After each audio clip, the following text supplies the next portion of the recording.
আসসালামু আলাইকুম সকল দর্শক শ্রোতাকে আমন্ত্রণ জানিয়ে শুরু করছি চ্যানেল আই সংবাদ স্টুডিওতে আপনাদের সাথে আছি মোহাম্মদ রাইহান। বিস্তারিত সংবাদের শুরুতেই জানিয়ে দিচ্ছি ফ্রেশ আটা ময়দা সুজি সংবাদ শিরোনামগুলো। নিউ ইয়র্ক সিটির মেয়র নির্বাচনে এশিয়ান কমিউনিটির সমর্থন চাইলেন স্বতন্ত্র প্রার্থী অ্যান্ড্রু কুমো। অপরাধ কমিয়ে জীবনমান উন্নয়নের প্রতিশ্রুতি।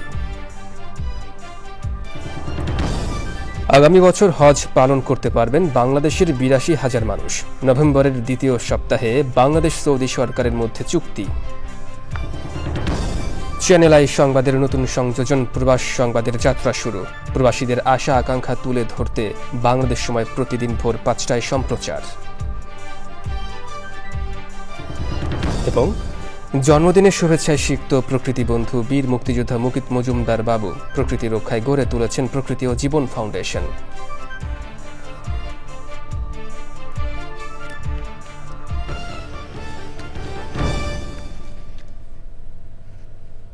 দর্শক সংবাদ শিরোনামগুলো জানাচ্ছিলাম। এখনকার এই সংবাদ আয়োজন একই সঙ্গে চ্যানেল আই এর ইউটিউব চ্যানেল এবং চ্যানেল আই এর ওটিটি প্ল্যাটফর্ম আই স্ক্রিনে লাইভ স্ট্রিম হচ্ছে।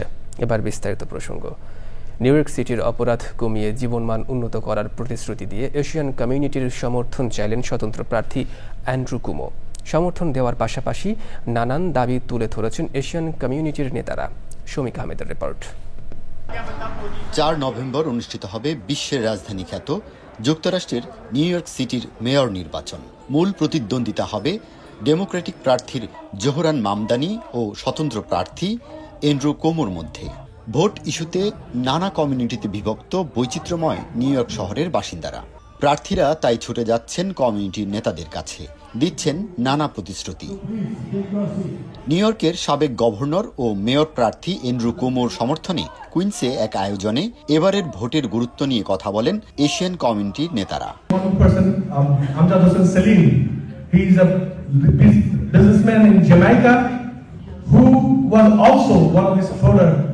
Of Mamdani, but he's a voice in Jamaica now. After knowing all these agendas, he came out and supporting our Governor Kumo for the mayor of New York City. New York সিটির অগ্রগতিতে Asian কমিউনিটির অবদানের প্রশংসা করেন Andrew কুমো। Let us work hard, let us advance, and let the government help us help ourselves. That's what New York is all about. পরে Andrew কুমোর সমর্থনে কুইন্সের Asian অধ্যুষিত বিভিন্ন এলাকায় ভোটারদের কাছে যান এশিয়ান কমিউনিটির নেতারা। নিউ ইয়র্ক থেকে শৌমিক আহমেদ, চ্যানেল আই। শুরু হয়েছে ২০২৬ সালের হজ কার্যক্রম। বাংলাদেশ থেকে ৮২,০০০ হজ যাত্রী হজ পালন করবেন বলে জানিয়েছে ধর্ম মন্ত্রণালয়। সৌদি সরকারের গাইডলাইন অনুযায়ী বৃহস্পতিবার বাংলাদেশি হজ যাত্রীদের চূড়ান্ত সংখ্যা জানানো হয়। বেসরকারি এজেন্সিগুলো দাবি জানিয়েছে সময় বাড়ানোর। মক্কা থেকে এমওয়াই আলাউদ্দিনের রিপোর্ট। নভেম্বরের দ্বিতীয় সপ্তাহে বাংলাদেশ ও সৌদি সরকারের মধ্যে ২০২৬ সালের হজ চুক্তি সম্পাদনের কথা রয়েছে। ইতোমধ্যে বাংলাদেশ সহ সবকটি দেশকে সৌদি আরব জানিয়েছে নিবন্ধনের সময় বাড়ানো হবে না। আগামী বছর বাংলাদেশের ৮২,০০০ হজযাত্রী হজ পালন করতে পারবে বলে জানিয়েছে সৌদি আরব। আমরা সৌদি সরকারের গাইডলাইন এবং বাংলাদেশ সরকারের গাইডলাইন অনুসরণ করে দেশের হজ এজেন্সি সমূহ এবং সরকারি হাজির হজের প্রস্তুতি গ্রহণ করছি। আগামী মাসের প্রথম সপ্তাহে ৭ থেকে ৯ তারিখ হজ চুক্তি অনুষ্ঠিত হবে। এদিকে বেসরকারি হজ এজেন্সিগুলো নিবন্ধনের সময় বাড়ানোর দাবি জানিয়েছে।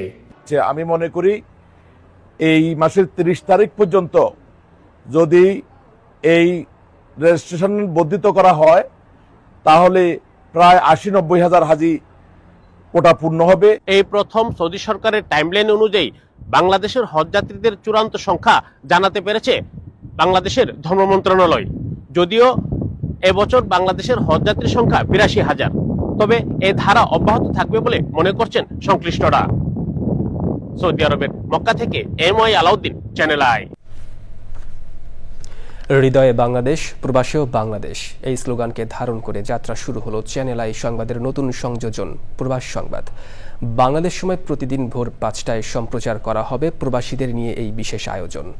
এর মাধ্যমে প্রবাসীদের আশা আকাঙ্ক্ষা বিস্তারিতভাবে তুলে ধরা সম্ভব হবে বলে মনে করছেন কূটনীতিকরা। নাফিস ইফতেখারের রিপোর্ট।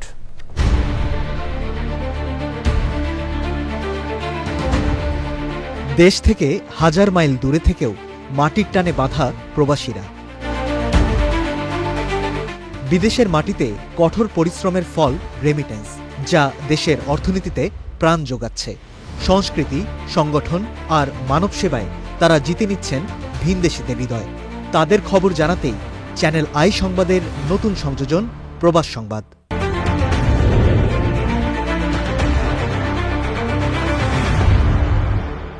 দেশের প্রথম digital television channel channel I সংবাদের নতুন এই আয়োজনে শুভেচ্ছা জানিয়েছেন কূটনীতিবিদরা। প্রবাস সংবাদ একটি সময় উপযোগী উদ্যোগ। বাংলাদেশ হাইকমিশন লন্ডনের পক্ষ থেকে এর জন্য জানাই আন্তরিক শুভেচ্ছা এবং অভিনন্দন। প্রবাস জীবনের সাফল্য ও সম্ভাবনার নতুন দিগন্ত উন্মোচনে অগ্রণী ভূমিকা পালনে এই উদ্যোগ সফল হোক, এই শুভকামনা রইল। আনন্দের বিষয় যে প্রবাস সংবাদটি চালু হতে যাচ্ছে এবং আমি নিশ্চিত যে প্রবাসীদের বিষয়ে এটাতে প্রাধান্য পাবে। আমি প্রবাস সংবাদের উত্তরোত্তর সাফল্য কামনা করছি। চ্যানেল আইয়ের প্রবাস সংবাদ বিশ্বে বাঙালি সংস্কৃতি বিকাশে সহযোগিতা করবে বলে মনে করছেন বিশিষ্ট জনেরা। নাফিস ইফতেখার, চ্যানেল আই। জন্মদিনের শুভেচ্ছায় সিক্ত হলেন প্রকৃতি বন্ধু বীর মুক্তিযোদ্ধা মুকিত মজুমদার বাবু। প্রকৃতি রক্ষায় সচেতনতা বাড়ানোর পাশাপাশি কার্যকর ভূমিকা রাখতে প্রকৃতি ও জীবন ফাউন্ডেশন গড়ে তুলেছেন এই গুণী। ইমপ্রেস গ্রুপের সফল প্রতিষ্ঠাতা পরিচালকও তিনি। মুকিত মজুমদার বাবুর জন্মদিনে আলিমাল রাজের রিপোর্ট।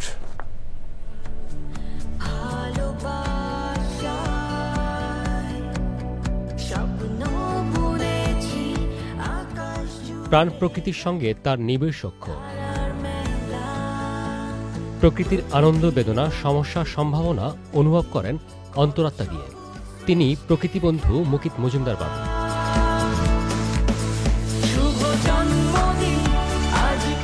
জন্মভূমির প্রতি দায় কৈশোরে তাকে টেনে নেয় ৭১-এর রণাঙ্গনে।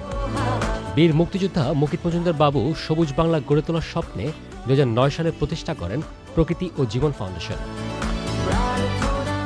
জীববৈচিত্র্য, বন ও বন্যপ্রাণী সংরক্ষণ এবং জলবায়ু পরিবর্তনের অভিঘাত মোকাবেলায় গণ সচেতনতা সৃষ্টি সংস্থাটির ব্যতিক্রমী উদ্যোগ। জনসচেতনতা তৈরিতে চ্যানেল আয়ে ধারাবাহিকভাবে প্রচার হচ্ছে তার নির্দেশনায় প্রামাণ্য অনুষ্ঠান প্রকৃতি ও জীবন।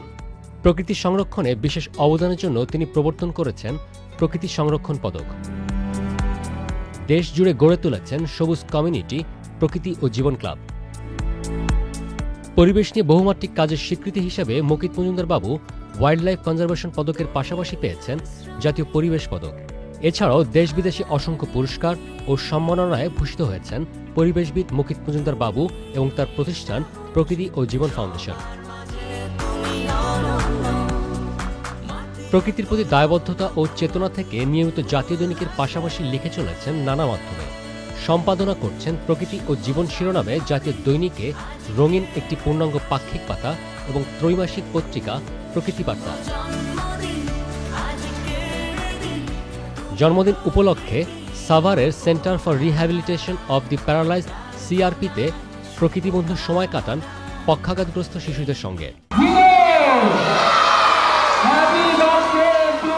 জাতির শ্রেষ্ঠ সন্তান বীর মুক্তিযোদ্ধাদের একজন হিসাবে আজ আপনার আগমনে এই সিআরপি প্রাঙ্গণে সর্বত্র জেগেছে নব প্রাণের স্পন্দন। We feel very proud to have somebody called Mr. Nature to join us today. Mr. Mujumdar Babu, also known as Mr. Nature. দিনব্যাপী ছিল নানা আয়োজন। সিআরপি শিশুদের সাংস্কৃতিক পরিবেশনায় বিমোহিত হন অতিথিরা।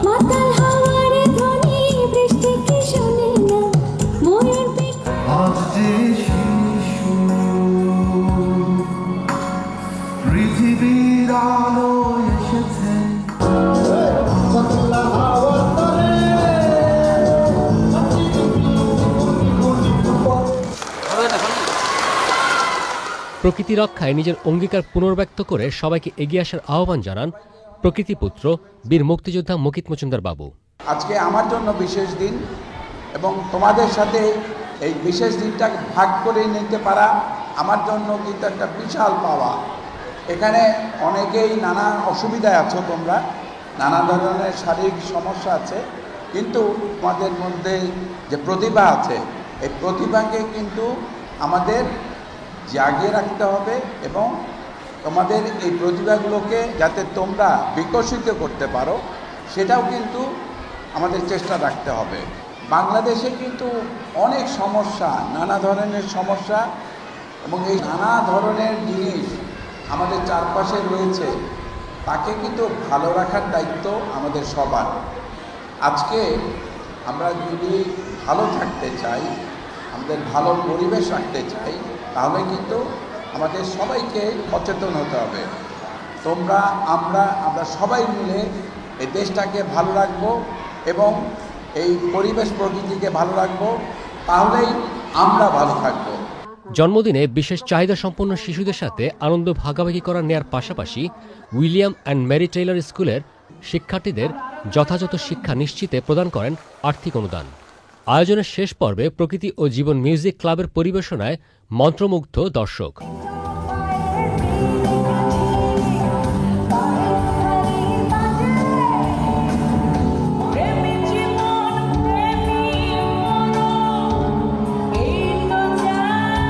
আলিমাল রাজি, চ্যানেল আই, সাভার, ঢাকা।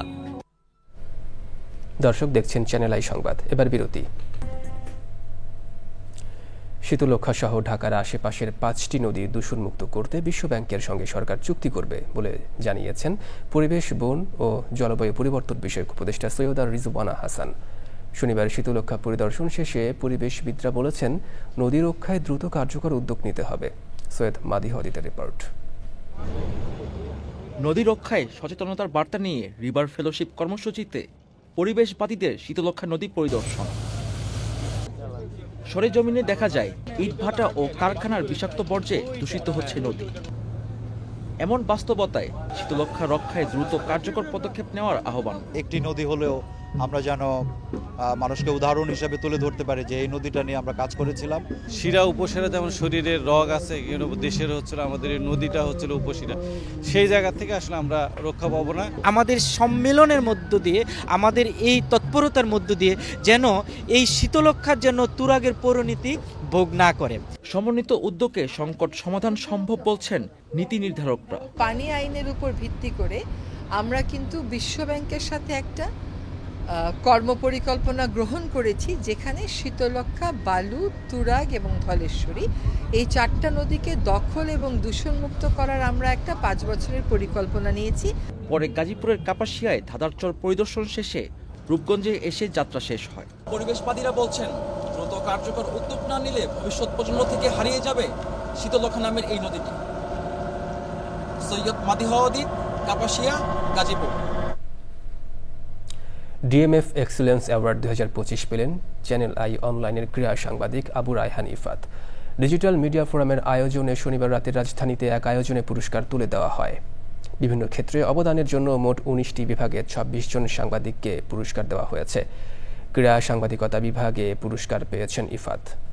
গত বিপিএল টুর্নামেন্ট চলার সময় যখন ক্রিকেটার ইনামুল হক বিজয়কে নিয়ে ক্রীড়াঙ্গনে আলোচনা সমালোচনা তুঙ্গে, সে সময় স্রোতের বিপরীতে গিয়ে করা বিজয়ের বিদেশ যাত্রায় নিষেধাজ্ঞা এখনও জানেন না বলছি ইমিগ্রেশন কর্তৃপক্ষ শীর্ষক প্রতিবেদনের জন্য পুরস্কার পেয়েছেন তিনি। অনুষ্ঠানে প্রধান অতিথি ছিলেন প্রধান উপদেষ্টার প্রেস সচিব শফিকুল আলম। বিশেষ অতিথি ছিলেন বিজিএমই এর পরিচালক ডক্টর রশিদ আহমেদ হোসাইনি ও অন্যান্যরা। অনুষ্ঠানে ছিলেন ডিজিটাল মিডিয়া ফোরামের সভাপতি মোহাম্মদ দেলোয়ার হোসেন সহ সংগঠনটির এক্সিকিউটিভ কমিটির সদস্যগণ ও জুরি বোর্ডের সদস্যরা। যুদ্ধবিরতির পরও গাজায় ইসরায়েলি হামলা অব্যাহত রয়েছে। একদিনে গাজার বিভিন্ন স্থানে ইসরায়েলি বাহিনীর গুলিতে কমপক্ষে 6 ফিলিস্তিনি আহত হয়েছেন।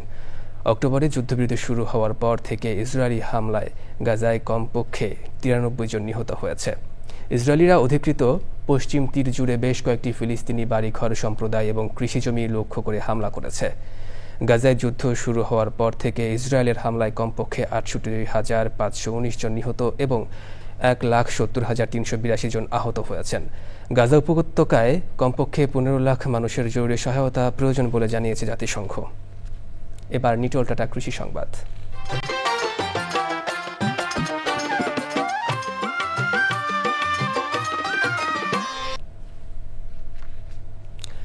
ঝিনাইদহের মহেশপুরে চাষ হচ্ছে দক্ষিণ আফ্রিকার জনপ্রিয় ফল প্যাশন বা আনারকলি। দেশে প্রথমবারের মতো বাণিজ্যিকভাবে এই ফলের আবাদে লাভের মুখ দেখছেন স্থানীয় উদ্যোক্তারা।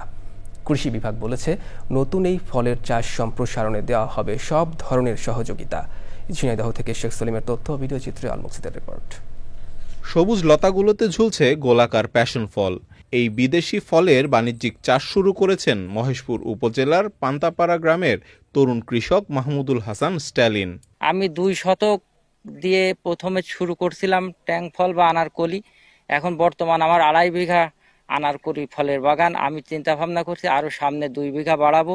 আমার বিঘা প্রতি খরচ হয়েছে 60 থেকে 70 হাজার টাকা এবং আমি আশা করছি 8 থেকে 10 লক্ষ টাকা আমি বিঘা প্রতি আয় করতে সক্ষম হব।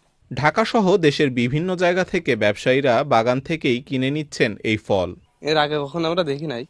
এই ফলটা আমরা খেতেও যেরকম স্বাদ এবং কি অনেক মানুষ আসে এখানে দেখতে। ফলটা স্বাদও মানে কি ভালো, যে ফল মানে ধরাও ভালো, দামও ভালো। এই যে পরিমাণ লাভজনক বলে মনে হচ্ছে, তাতে করে আমাদেরও নিয়ত আছে যে আগামীতে আমাদের এলাকাতেও চাষ করার জন্য। এই ফলের চাষে কৃষকদের সব ধরনের কারিগরি সহায়তা দিচ্ছে কৃষি বিভাগ। নতুন ফল হিসেবে বর্তমানে অনেকেই এটি চাষ করতে আগ্রহ দেখাচ্ছেন। কেউ যদি এ বিষয়ে কোনো পরামর্শ চায়, সেক্ষেত্রে আমরা কৃষি বিভাগ সার্বিকভাবে তাদেরকে সকল ধরনের পরামর্শ দিয়ে তাদেরকে সহযোগিতা করব। দক্ষিণ আফ্রিকা, ব্রাজিল ও ফিলিপাইনের এই জনপ্রিয় ফলকে স্থানীয়ভাবে কেউ বলেন আনারকলি, কেউ ডাকেন ট্যাং। আল মুকসিদ, চ্যানেল আই। এবারে প্রকৃতি সংবাদ।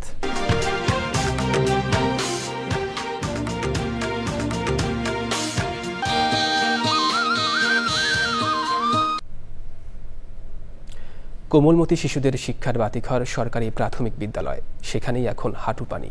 প্রভাবশালীদের খাল ভরাটের কারণে জলাবদ্ধতার কবলে মানিকগঞ্জের বারাইভিকোরা অরঙ্গাবাদ সরকারি প্রাথমিক বিদ্যালয়। সামান্য বৃষ্টিতেই কাদা পানি পেরিয়ে যেতে হয় শ্রেণীকক্ষে।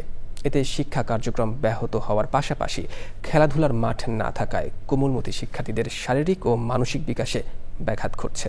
গোলাম সারোয়ার সানুর তথ্য, ভিডিওচিত্র আফরোজা হাসির রিপোর্ট। 1941 সালে মানিকগঞ্জ সদর উপজেলায় প্রতিষ্ঠিত হয় বারাইভিকোরা অরঙ্গাবাদ সরকারি প্রাথমিক বিদ্যালয়। 85 বছর ধরে শিক্ষার আলো ছড়ানো বিদ্যালয় প্রাঙ্গণ ও খেলার মাঠে এখন থই থই করছে নোংরা ও কাদা পানি। হাঁটু পানি পেরিয়ে শ্রেণীকক্ষে যেতে হচ্ছে শিক্ষক ও শিক্ষার্থীদের। বই খাতা সব পড়ে ভিজে যায়, জামা কাপড় কাদা দিয়ে মাখিয়ে যায়, জামা কাপড় পানিতে ভিজে যায়, কতজনের বই খাতা পড়ে যায়। ঠিক মতো পড়াশোনার সমস্যা হচ্ছে। সময় আতঙ্কে থাকতে হয় যে একটা বাচ্চা কোনো একটা যাতে অপ্রীতিকর ঘটনা না ঘটে। পাঠদানও যেমন ব্যাহত হয় এবং ছাত্রছাত্রীও কমে যাচ্ছে। প্রভাবশালীদের সরকারি খাল দখল ও ভরাটে সামান্য বৃষ্টিতেই সৃষ্টি হচ্ছে জলাবদ্ধতা। এই খাল মাটি ভরাট করে দখল করে রাখছেন, বিদায় আজকে জলাবদ্ধতার সৃষ্টি হয়েছে। চারোধার দিয়ে ভরা পানি, পয়রা জায়গা বাচ্চাটা পাওয়া যায় না। সমস্যা সমাধানে খাল পুনরুদ্ধার সহ প্রয়োজনীয় উদ্যোগের আশ্বাস প্রশাসনের। খালটা সঠিকভাবে খনন করা বা পরিষ্কার করার ব্যবস্থা নিতে পারি, সেই ক্ষেত্রে সমাধানটা হওয়া খুব সহজ হবে। বিড়ম্বনা কাটিয়ে শিক্ষার সুষ্ঠু পরিবেশ নিশ্চিতে দ্রুত কার্যকর উদ্যোগের দাবি জানিয়েছেন শিক্ষক, শিক্ষার্থী ও স্থানীয়রা। আফরোজা হাসি, প্রকৃতি ও জীবন ডেস্ক, চ্যানেল আই। দর্শক, সংবাদ শেষ করবো, তবে যাওয়ার আগে ফ্রেশ আটা ময়দা সুজি সংবাদ শিরোনামগুলো জানিয়ে দিচ্ছি আরও একবার। নিউ ইয়র্ক সিটির মেয়র নির্বাচনে এশিয়ান কমিউনিটির সমর্থন চাইলেন স্বতন্ত্র প্রার্থী অ্যান্ড্রু কুমো। অপরাধ কমিয়ে জীবনমান উন্নয়নের প্রতিশ্রুতি। আগামী বছর হজ পালন করতে পারবেন বাংলাদেশের 82,000 মানুষ। নভেম্বরের দ্বিতীয় সপ্তাহে বাংলাদেশ সৌদি সরকারের মধ্যে চুক্তি। চ্যানেল আই সংবাদের নতুন সংযোজন, প্রবাস সংবাদের যাত্রা শুরু। প্রবাসীদের আশা আকাঙ্ক্ষা তুলে ধরতে বাংলাদেশ সময় প্রতিদিন ভোর 5টায় সম্প্রচার। এবং জন্মদিনের শুভেচ্ছায় সিক্ত প্রকৃতি বন্ধু বীর মুক্তিযোদ্ধা মুকিত মজুমদার বাবু প্রকৃতি রক্ষায় গড়ে তুলেছেন প্রকৃতি ও জীবন ফাউন্ডেশন।